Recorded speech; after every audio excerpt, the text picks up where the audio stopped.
नमस्कार, मैं हूं वर्षा कोहली और आप देख रहे हैं राष्ट्रवन न्यूज। बीजेपी प्रवक्ता नुपुर शर्मा इन दिनों अपने दिए हुए एक विवादित बयान को लेकर सुर्खियों में छाई हुई हैं, जिसके बाद से भारतीय जनता पार्टी ने नुपुर शर्मा को पैगंबर मोहम्मद पर विवादित टिप्पणी देने पर निलंबित कर दिया। तो वहीं उन्होंने अपनी टिप्पणी को लेकर माफी मांगते हुए कहा था कि मैं अपने शब्द वापस लेती हूँ। उन्होंने कहा, मेरी मंशा किसी को ठेस पहुंचाने की नहीं थी। अगर मेरे शब्दों से किसी की धार्मिक भावनाओं को ठेस पहुंची है तो मैं अपने शब्द वापस लेती हूं। उन्होंने आगे कहा, रोजाना मेरे आराध्य शिवजी का अपमान किया जा रहा था। मेरे शिवजी के अपमान को बर्दाश्त नहीं कर पाई। मैंने रोष में आकर कुछ चीजें कह दी, जिसके लिए मैं आप सभी से माफी मांगती हूँ। इसी तरह नुपुर शर्मा के समर्थन में और बीजेपी के खिलाफ जमकर ट्वीट हो रहे हैं। लोग सोशल मीडिया के जरिए इस मुद्दे पर अपनी अपनी प्रतिक्रिया दे रहे हैं, जिसके चलते बीजेपी को चौतरफा आलोचना का सामना करना पड़ रहा है। इस दौरान नुपुर शर्मा ने अपील करते हुए कहा था कि उनके घर का पता सार्वजनिक न किया जाए, इससे उनके परिवार की सुरक्षा को खतरा है।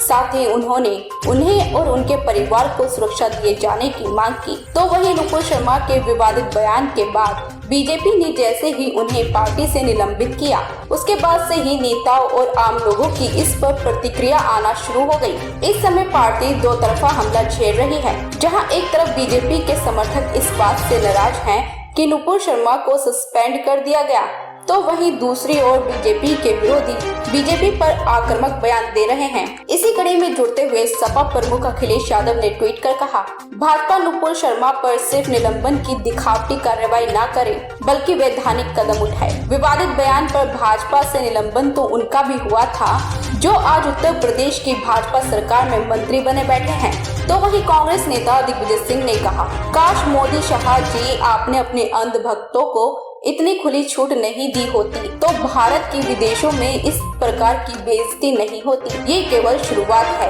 ये देश नफरत के आधार पर नहीं, प्रेम, सद्भाव, सत्य, अहिंसा के आधार पर ही चलकर विश्व गुरु बन सकता है। नुपुर के निलंबित होने पर असदुद्दीन ओवैसी ने ट्वीट कर कहा, असामाजिक तत्व जो मेनस्ट्रीम के नेता हैं, अमित शाह इस मामले में कम नहीं है। क्या यही कारण है कि पुलिस ने अभी तक किसी को गिरफ्तार नहीं किया?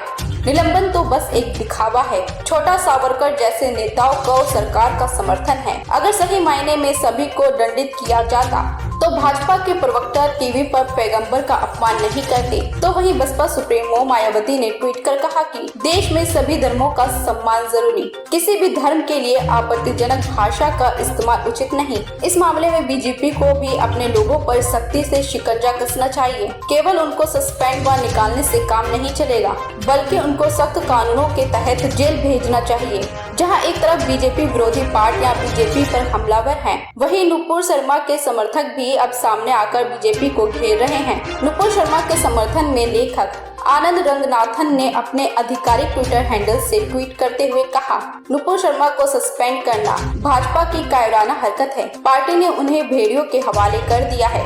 नुपुर, हम चाहते हैं कि आप जानें, इस देश की ताकत किसी पार्टी से नहीं, अपने लोगों के हाथों में है और हम लोग हमेशा हर कदम हर सांस में आपके साथ खड़े हैं। तो वहीं मोहनदास पाई ने ट्वीट करते हुए लिखा, धार्मिक कट्टरता के खिलाफ नुपुर शर्मा का समर्थन करें। हम आतंकवादियों की धमकियों, मध्ययुगीन धार्मिक कट्टरता के खिलाफ लड़ने की जरूरत है। इसी कड़ी में जुड़ते हुए फिल्म कश्मीरी फाइल के डायरेक्टर विवेक रंजन अग्निहोत्री ने नुपुर शर्मा के समर्थन में ट्वीट किया। विवेक रंजन अग्निहोत्री ने ट्वीट करते हुए लिखा, एक बार फिर अर्बन नक्सलियों की जीत हुई। मैं आपके साथ खड़ा हूँ नुपुर शर्मा। अब समय आ गया है कि आप अपने हैंडल को नुपुर शर्मा दुर्गा में बदल दें। इसके साथ ही फिल्म मेकर अशोक पंडित ने भी नुपुर शर्मा के समर्थन में ट्वीट किया है। अशोक पंडित ने लिखा, डियर नुपुर शर्मा, आप अपनी पार्टी द्वारा ऐसे समय लिए गए निर्णय से बहुत परेशान होंगी। जब आपको उनकी सबसे ज्यादा जरूरत थी, आप बड़े विश्वास और ईमानदारी के साथ सेनानी रही हैं। ये उनका नुकसान है और आपका नहीं।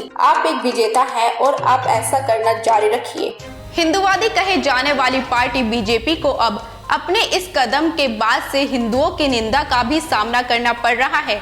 वहीं अब देखना होगा कि कौन कौन से पहलू इस कड़ी में जुड़ते हैं और ये मुद्दा कितना लंबा खिंचता है। फिलहाल इस रिपोर्ट में बस इतना ही। आप बने रहिए हमारे साथ और देखते रहिए राष्ट्रवन न्यूज।